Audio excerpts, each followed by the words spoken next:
everyone, and welcome back to Mama Lou's Kitchen. I'm your host, Angie Lou, and today let's make some MUCHIM, or cucumber kimchi. This should only take you about 5 or 10 minutes if you have all your ingredients ready, so here's what you're gonna need.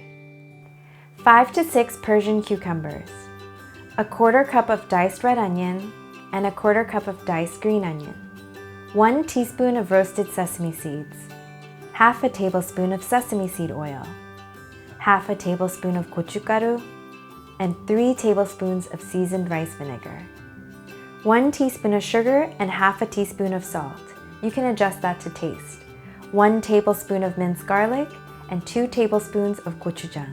Peel the cucumbers lengthwise, leaving 1/4 inch strips of skin all the way around.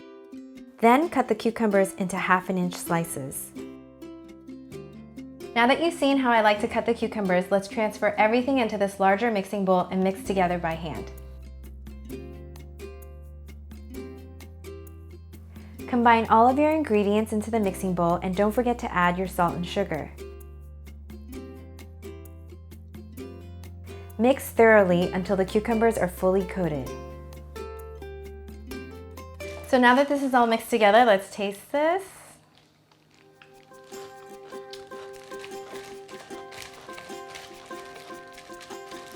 It's great. It's sweet, it's savory, it's spicy, but not too spicy. Okay, let's plate it.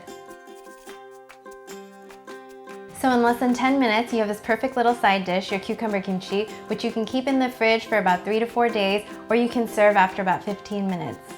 I like to always garnish with a little bit of toasted sesame seeds. And there you go.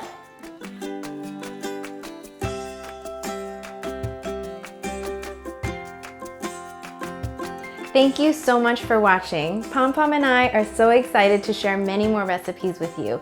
And if you ever have any questions, comments, or special requests, please feel free to reach out. Bye-bye now.